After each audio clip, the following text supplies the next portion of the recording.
inocente y después le entregó para ser crucificado, y ya colgado en la cruz del Calvario, el Padre le abandona. En medio de los sufrimientos, Cristo no peleó contra la voluntad de su Padre, ni tampoco jamás cuestionó su amor, y además pudo exclamar: Padre. Cuando nosotros sufrimos, damas y caballeros, física o emocionalmente, somos tentados a pensar: creo que Dios ya no me ama. Tal vez ya Dios no se preocupa por mí, pero recordemos algo importante. Si a Jesús en la cruz del Calvario, Él permitió que su Hijo sufriera eso, ¿tú crees que cuando tú estás en el hospital sufriendo, por el hecho de que estás sufriendo, el Padre te ha abandonado?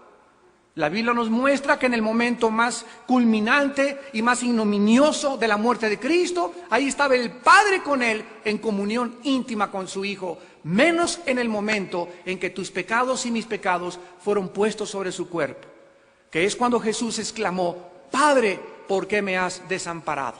En ese momento algo misterioso sucedió en la cruz. El Padre abandona a su Hijo y el Hijo lleva en su cuerpo tus pecados y mis pecados.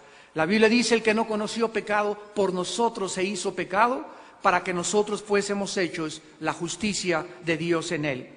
Si alguna persona en esta mañana tiene dificultad en perdonar a otra persona, aquí está el lugar donde tú debes de comenzar. Asegúrate en esta mañana de que tú tienes una relación adecuada con el Padre y Dios de nuestro Señor Jesucristo. En el libro de los Gálatas, capítulo 4, la Biblia dice en el versículo 6: y por cuanto sois hijos, Dios envió a nuestros corazones el Espíritu de su Hijo, el cual clama: Abba, Padre. Ningún ser humano puede decir Abba, Padre, Padre mío, Señor mío y Dios mío, más que a través del Espíritu de Dios. Hay muchas personas que dicen: yo creo en Dios, y escuchan: Dios mío, ¿dónde estás? Pero cuando entramos en una relación de familia, cuando comenzamos a entender verdaderamente que Él es nuestro papi, que Él es nuestro daddy, que Él es nuestro creador, el autor de nuestra vida, y que las cosas que estamos atravesando, aunque no las entendamos, hay un secreto detrás de los misterios del sufrimiento que para Dios son más importantes que para nuestra propia comprensión intelectual. El otro día una persona me dice: ¿cómo me puede usted explicar de que Dios pueda ser bueno y permita la maldad y permita los sufrimientos? Yo le contesté rápidamente: ¿cómo sabe usted, le contesté, que Dios no tenga un propósito mucho más profundo que usted actualmente no puede comprender para permitir que esas cosas pasen, cuando al final van a redituar en su propia gloria y en su propia alabanza? Esta persona continuó interrogándome y me dijo: explíqueme lo que me acaba usted de decir. Y yo le dije: hace 2000 años, un hombre moría crucificado en una cruz.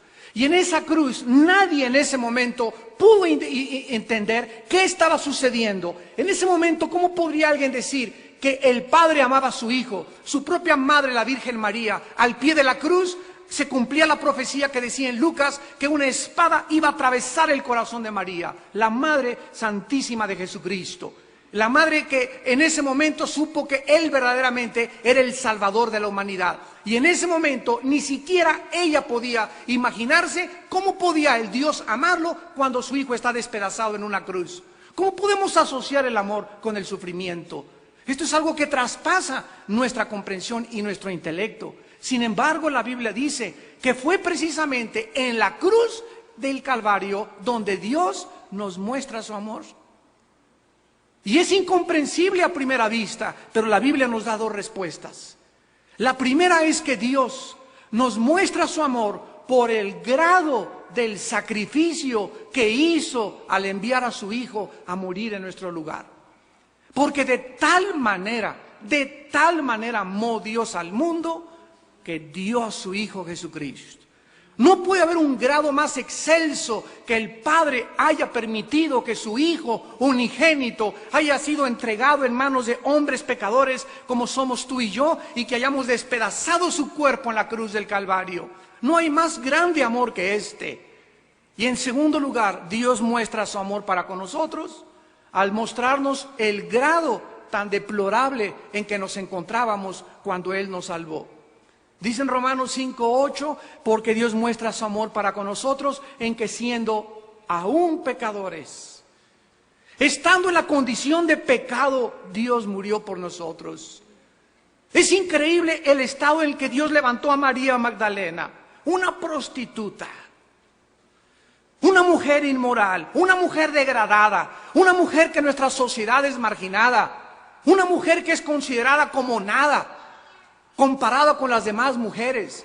Es increíble el hombre que estaba junto a la cruz del Calvario, el ladrón, secuestrador, borracho, parrandero, jugador, asesino, y que Jesucristo le haya extendido el perdón y le haya dicho: hoy estarás conmigo en el paraíso. Este es el amor de Dios, damas y caballeros, en que la sangre de Cristo tiene perdón para limpiar tus pecados. Cristo muere en la cruz por los pecadores, por las prostitutas, por los borrachos, por los narcotraficantes, por todas las personas que estén dispuestas a arrepentirse y a reconocer su profunda necesidad del perdón en esa cruz. Este es el amor, y esto es lo que se llama en la Biblia gracia. Es un amor que no merecemos. La gente no puede entender que no necesita hacer nada para ganarse ese perdón en la cruz. Dios nos perdona por su gracia, por su misericordia. Al volvernos a Él, nos extiende el perdón, nos abraza, nos lava, nos levanta y nos transforma en nuevas personas. Muchas veces nosotros, repito, hemos sentido que Dios envíe fuego del cielo y que mate a mi suegra, que mate a mi primo, que mate a mi padre lo que me hizo, que se lleve a uno de nuestros hijos. Pero esto no fue lo que salió del corazón de Jesús. ¿Qué ejemplo para todos nosotros? Y vamos a contestar qué cosa lograba Jesús cuando le dijo Padre. En primer lugar, Jesucristo estaba cumpliendo lo que 750 años antes de que Él muriera, el profeta Isaías en el capítulo 53, versículo 12, escribía profetizando lo que Jesús diría en la cruz del Calvario. Dice Isaías 53:12, por tanto, yo le daré parte con los grandes y con los fuertes repartirá despojos, por cuanto derramó su vida hasta la muerte y fue contado con los pecadores, habiendo él llevado el pecado de muchos y escucha y orado por los transgresores. En la cruz del Calvario, cuando Jesús dijo, Padre, perdónalos porque no saben lo que hacen, estaba cumpliendo la profecía que 750 años antes el profeta Isaías había predicho acerca de ello. Cuando nosotros sufrimos, casi siempre intercedemos por nosotros mismos. ¿Cuánto sufro? Me duele aquí, me duele allá, y nunca nos acordamos en el momento de nuestra más grande aflicción por los demás. Pero Jesús, en el momento de morir, se estaba olvidando de todo aquello que le estaban diciendo, de todas las groserías y los insultos que le lanzaron. Él no sentía ya el dolor de los clavos y de las espinas. En ese momento estaba pensando por nosotros, diciéndole a su Padre que te perdonara y que te volvieras a Él. Fue más importante para Él perdonar nuestros pecados que aliviar sus sufrimientos que tenía en la cruz. Sabemos que Jesús se entregaba voluntariamente a la cruz. En el Evangelio de Juan capítulo 10 dice la Biblia que Jesús dijo, a mí nadie me quita la vida, yo tengo poder para ponerla y tengo poder para volverla a tomar. Sin embargo, Él quiso que todos supieran que los que perdonaba, los estaba perdonando por la forma como lo estaban tratando. Los escribas y los fariseos eran súper estudiosos de la teología de las Sagradas Escrituras y debieron haber reconocido el pasaje, como los judíos actualmente, de Isaías 53, donde es un retrato perfecto del siervo sufriente, que no se puede aplicar el pasaje de Isaías 53 a ningún otro personaje de la historia, a Mahoma, ni a Hare Krishna, ni a Mahatma Gandhi, ni a ninguna otra persona. todo el Salmo, el Isaías 53, está retratado todos los sufrimientos y el significado de la obra de Jesucristo. Pero los escribas y los fariseos y los religiosos se encontraban tan ocupados ridiculizándolo, burlándose de él, que no tuvieron tiempo de descubrirlo en las mismas Escrituras. En segundo lugar, Cristo no solamente cumplió proféticamente la Biblia, sino que estaba, cuando pidió perdón, practicando lo que le enseñó a sus discípulos. Jesucristo, durante su ministerio, enseñó y practicó el perdón. En el Evangelio de Mateo, capítulo 6, versículo 14 y 15, la Biblia dice que Jesús les dijo a los discípulos: porque si perdonáis a los hombres sus ofensas, os perdonará también a vosotros vuestro Padre Celestial. Mas si no perdonáis a los hombres sus ofensas, tampoco vuestro Padre los perdonará en vuestras ofensas. Nosotros no podemos perdonar pecados. Ningún ser humano tiene el poder de perdonar pecados, porque es una prerrogativa de Dios nada más. Porque solo Dios tiene el poder de perdonarlo, pero nosotros sí podemos perdonar a otros. ¿Qué significa esto? Librar nuestro corazón del rencor. Cuando yo le digo a una persona, te perdono, no estoy diciendo que sus pecados son borrados, le estoy diciendo, no tengo nada contra ti. Estoy librando mi propia alma del rencor. Estoy sacando un veneno que me puede autodestruir. Y en el momento en que yo le digo a una persona, te perdono, estoy liberándome, estoy cortando las ataduras que me unían de odio con esa persona. Porque mientras tú a una persona no la perdones, hay una ligadura de odio que te liga con esa persona y siempre atormentará tu mente, tu alma y tu corazón. Cuando perdonas, soltamos las ligaduras y dejamos la persona, el Espíritu Santo hace una obra sobrenatural en nuestra mente y no volvemos a acordarnos de lo que esa persona nos ha hecho. Esta es la grandeza del perdón. Esta es la razón por la cual Cristo, al comenzar sus sufrimientos, pidió por nosotros. Nosotros, si no estamos dispuestos a perdonar a otros, nuestro corazón tampoco estará en condición para pedirle a Dios nuestro perdón. No significa que si no perdonamos esté basado en las buenas obras el perdón de Dios. Significa eso, que si no perdonamos, ¿cómo puedo decirle, Padre Santo, perdóname cuando tengo algo en mi corazón contra otra persona?